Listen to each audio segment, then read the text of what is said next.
भगवंत स्वानाला वाकर टाकत होते भगवंत बघा बघा ते चिले गुरु आले मोरवे गावात बघा बघा ते चिले गुरु आले मोरवे गावात त्यांचा लागे नांत स्वप्नात आले माझ्या शंकर चिले दत्त स्वप्नात आले माझ्या शंकर चिले दत्त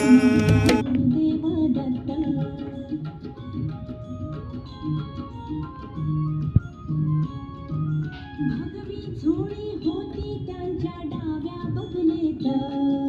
रुद्राक्ष